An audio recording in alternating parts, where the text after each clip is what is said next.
दोस्तों नमस्कार, मैं हूं उपनीता यादव और आप देख रहे हैं न्यूज नशा आदत हर खबर की।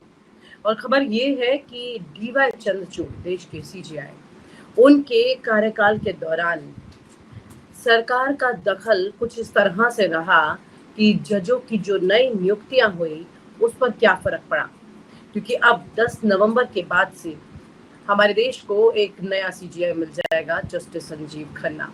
लेकिन पिछली जो भी कुछ रहा, पिछली जो कहानियां रही, पिछली जो सच्चाई सामने आई, वो आपके सामने खुलकर आई कि नहीं? आइए आपको इस बारे में मैं कुछ तथ्य बताती हूँ। ध्यान से इस रिपोर्ट को सुनिएगा और समझिएगा। सुप्रीम कोर्ट के मुख्य न्यायाधीश डीवाई चंद्रचूड़ का कार्यकाल न्यायपालिका की स्वतंत्रता और न्यायिक नियुक्तियों में बदलाव की दृष्टि से बहुत ज्यादा अहम रहा। पिछले 2 सालों में उन्होंने सुप्रीम कोर्ट के कॉलेजियम सिस्टम के तहत 17 नए जजों की नियुक्ति की, जो कुल 33 जजों में से लगभग आधे हैं। जी, ध्यान दीजिएगा इस बात पर। हालांकि इस कार्यकाल के दौरान न्यायिक नियुक्तियों में सरकार का काफी अच्छा खासा दखल रहा। जो जजेस चुनकर आए जा रहे हैं उसमें, उस प्रक्रिया में, इससे जुड़ी प्रक्रियाओं में बदलाव, न्यायपालिका की स्वायत्तता पर कई सवाल खड़े होते हैं। यानी कि न्यायपालिका की फ्रीडम जो है, देश का सबसे अहम स्तंभ जो है, उसकी आजादी पर सवाल खड़े हो रहे हैं। ये बदलाव केवल नियुक्तियों की संख्या तक सीमित नहीं है, बल्कि सरकार और कॉलेजियम के बीच बढ़ते टकराव और सरकार की तरफ से नियुक्तियों में पसंद और नापसंद की नीति अपनाए जाने से इस न्यायिक प्रक्रिया की स्वतंत्रता पर संकट मंडरा रहा है।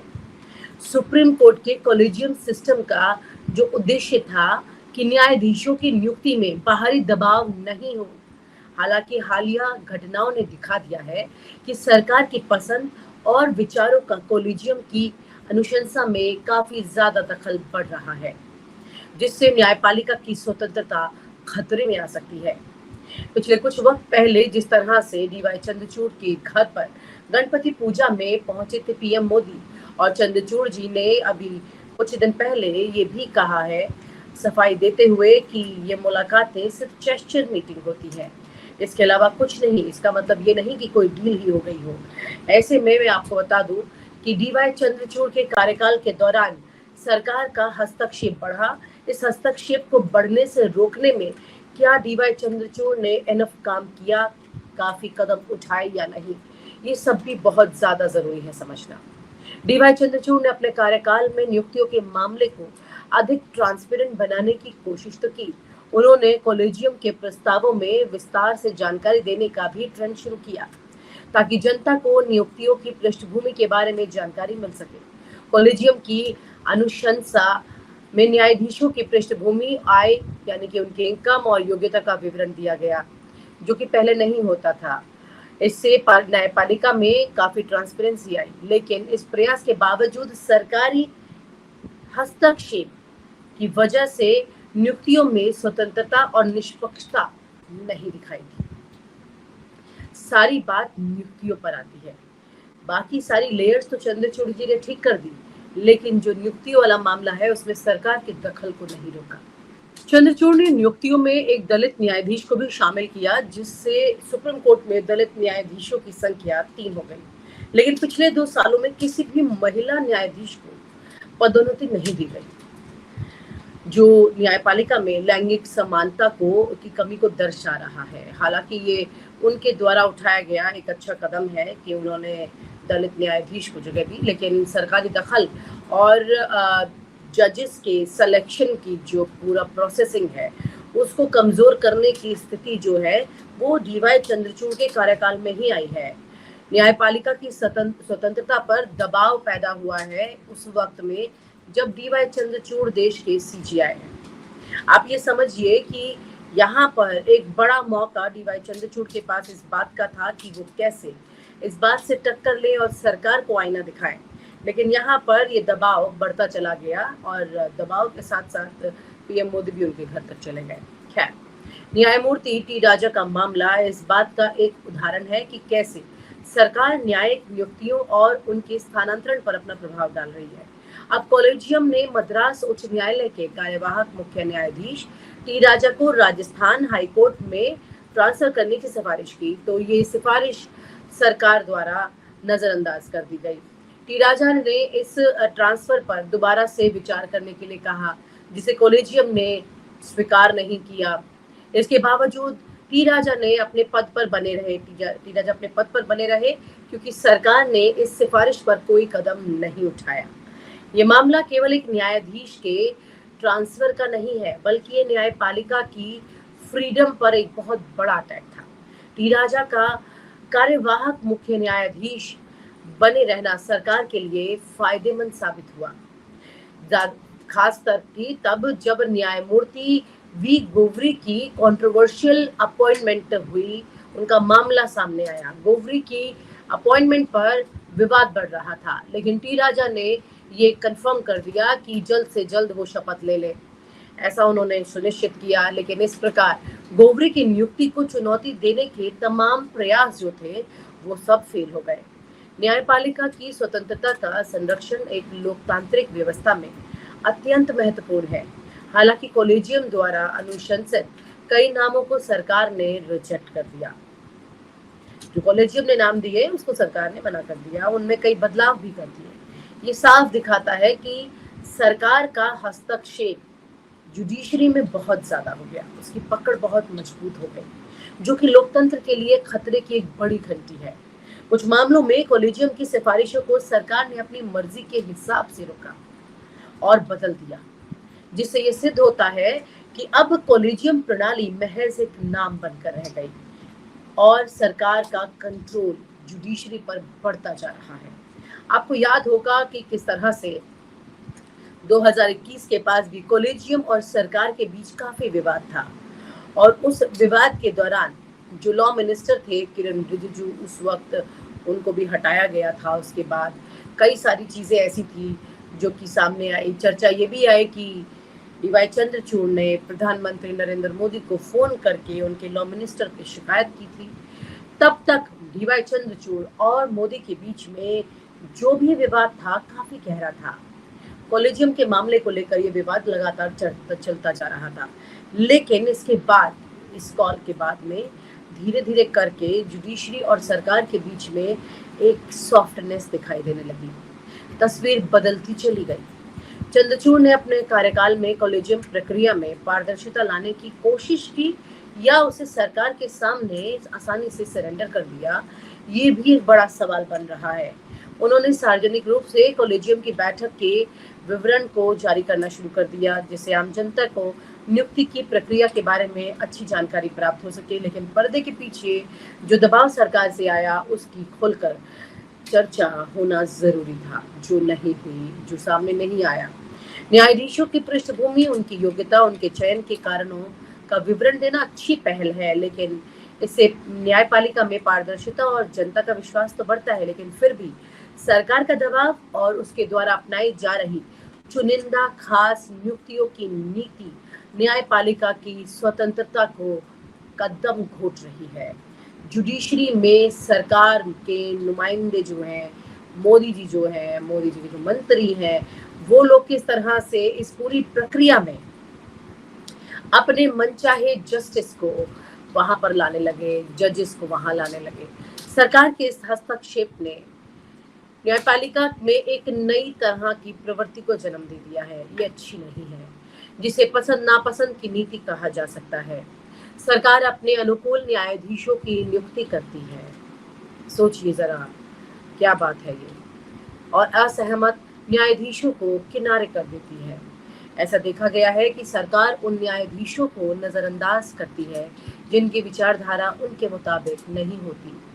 इसके परिणाम स्वरूप न्यायिक स्वतंत्रता प्रभावित हो रही है और एक नियमित और निष्पक्ष न्याय प्रणाली का सपना धुंधला होता जा रहा है। चंद्रचूड़ के कार्यकाल में न्यायपालिका की स्वतंत्रता में कमी आई है। ये एक बहुत ही ज्यादा चिंता की बात है, क्योंकि इससे न्यायपालिका पर सरकार का नियंत्रण बढ़ गया। ये स्थिति न केवल न्यायपालिका की स्वतंत्रता को खतरे में डालती है, बल्कि समाज में कानून के प्रति विश्वास को कमजोर कर देती है। ऐसे समय में जब न्यायपालिका को अपनी स्वतंत्रता के लिए लड़ने की जरूरत थी, ठोस कदम उठाते हुए टक्कर लेने की जरूरत थी। उस वक्त वहां से बहुत कुछ ऐसा लगा जैसे कि मूक दर्शक होकर के मामला चलता रहा। तब चंद्रचूड़ का कार्यकाल इस दिशा में अपेक्षित कदम नहीं उठा सका। उम्मीद के मुताबिक चंद्रचूड़ यहाँ काम नहीं कर पाए। चंद्रचूड़ के बाद आने वाले मुख्य न्यायाधीशों के लिए ये बहुत जरूरी होगा कि वो न्यायिक नियुक्तियों में सरकार के इंटरफेरेंस को रोके, सख्त कदम उठाए उसके खिलाफ और न्यायपालिका की स्वतंत्रता को बनाए रखे। न्यायपालिका की स्वतंत्रता की रक्षा करना केवल न्यायाधीशों का कर्तव्य नहीं है, बल्कि ये समाज के हर नागरिक का अधिकार भी है। डीवाई चंद्रचूड़ का कार्यकाल न्यायपालिका में कई सकारात्मक पहलुओं को लेकर याद किया जाएगा, जैसे कि ट्रांसपेरेंसी, टेक्नोलॉजी, डिजिटाइज करना, खुद उनका सोशल मीडिया में एक्टिव रहना, कार्यक्रमों में जाना, दलित समुदाय से आने वाले जज की नियुक्ति करना। लेकिन इन उपलब्धियों के बावजूद उनके कार्यकाल में न्यायपालिका की स्वतंत्रता पर सरकार का बढ़ता दबाव एक बहुत बड़ी चिंता है। न्यायपालिका की स्वतंत्रता का संरक्षण केवल अदालतों तक सीमित नहीं है, ये एक लोकतांत्रिक समाज में हर नागरिक के अधिकार की रक्षा का मामला है। आने वाले समय में न्यायपालिका और सरकार के बीच संबंधों में सुधार की उम्मीद की जा सकती है, इस पर भी बड़ा सवाल है, क्योंकि अब जस्टिस संजीव खन्ना अगले देश के सीजीआई होंगे। 6 महीने के लिए वो होंगे और इस दौरान उनके बड़े फैसले किस तरह से देश की राजनीति पर असर डालेंगे, आम जनता पर असर डालेंगे, उससे तस्वीर आपके सामने खुद ही साफ हो जाएगी।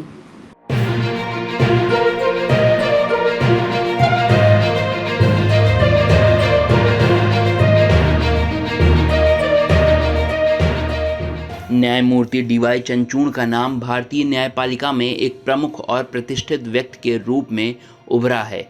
9 नवंबर 2024 को सेवानिवृत्त होने से पहले उन्होंने एक बयान दिया जो उनकी अब तक की यात्रा को, विचारधाराओं को और उनके भविष्य के प्रभाव पर प्रकाश डालता है।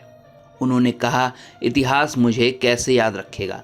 ये प्रश्न न केवल न्यायिक जगत में बल्कि भारतीय लोकतंत्र में उनके योगदान और उनके दृष्टिकोण पर एक महत्वपूर्ण प्रतिबिंब प्रस्तुत करता है।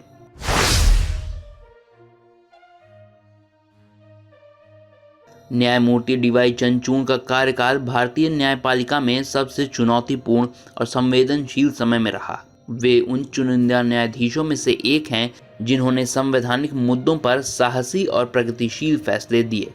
न्यायमूर्ति चंद्रचूड़ का सफर उनके पिता पूर्व मुख्य न्यायाधीश वाईवी चंद्रचूड़ की विरासत से जुड़ा है, लेकिन उन्होंने अपनी अलग पहचान बनाई और कई ऐतिहासिक फैसले दिए जिनका प्रभाव आने वाले वर्षों में भी महसूस किया जाएगा।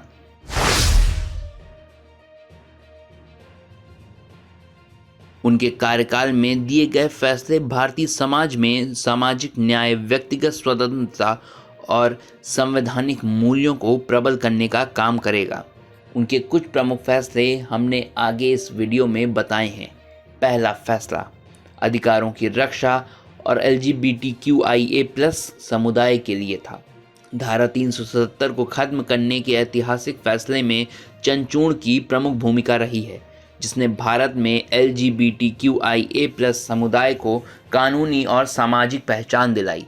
उन्होंने इस मामले में समलैंगिकता को अपराध के दायरे से बाहर करते हुए कहा कि ये प्रत्येक व्यक्ति का अधिकार है कि वे अपने जीवन को अपनी पसंद के अनुसार जी सके।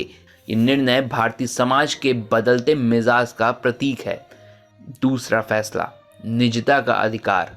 पुट्टस्वामी बनाम भारत संघ मामले में न्यायमूर्ति चंद्रचूड़ ने निजता के अधिकार को मौलिक अधिकार के रूप में स्थापित किया है। ये फैसला न केवल भारतीय नागरिकों की व्यक्तिगत स्वतंत्रता की रक्षा करता है, बल्कि भविष्य में डिजिटल युग में नागरिकों के अधिकारों की सुरक्षा के लिए एक मार्गदर्शक भी है।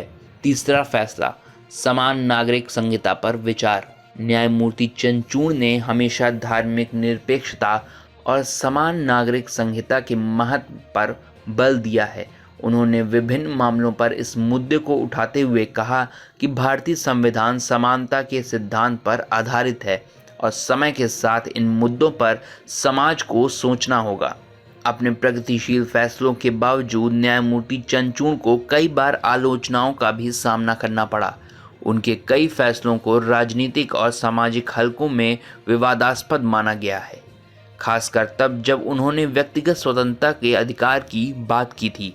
साथ ही हाल ही में उनके प्रधानमंत्री नरेंद्र मोदी के साथ के सार्वजनिक रूप से दिखने और महाराष्ट्र चुनाव से पहले गणेश पूजा में उनके साथ भाग लेने में भी आलोचना का सामना करना पड़ा। इस घटना ने न्यायपालिका की निष्पक्षता पर भी सवाल खड़े किए हैं। चंद्रचूड़ ने अपने आलोचकों को ये कहकर जवाब दिया कि न्यायाधीश का कार्य उसकी व्यक्तिगत आस्थाओं से नहीं बल्कि संविधान के प्रति उसकी निष्ठा पर परखा जाता है। उन्होंने हमेशा संवैधानिक मूल्यों को प्राथमिकता दी है और न्यायपालिका की स्वतंत्रता पर जोर दिया है।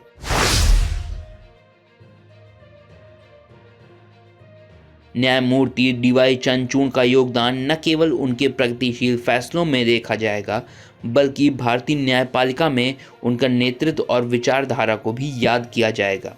उनकी न्यायिक दृष्टि उन मुद्दों पर प्रकाश डालती है जो भारतीय समाज के विकास और प्रगति के लिए महत्वपूर्ण हैं। उनकी न्यायिक फिलॉसफी समाज में स्वतंत्रता, समानता और व्यक्तिगत आधारों की रक्षा पर आधारित है। ये दृष्टिकोण उन्हें उन न्यायाधीशों में से एक बनाता है जिन्होंने भारतीय न्यायपालिका को सामाजिक न्याय के क्षेत्र में एक नए आयाम दिए हैं।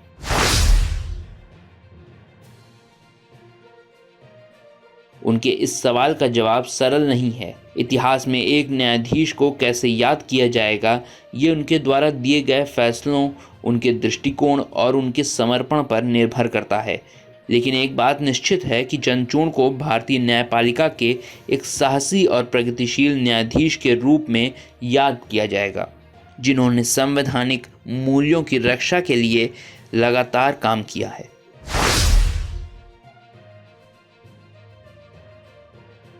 चंद्रचूड़ ने हमेशा न्यायपालिका की स्वतंत्रता और लोकतंत्र के मूल्यों की रक्षा के लिए आवाज़ उठाई है।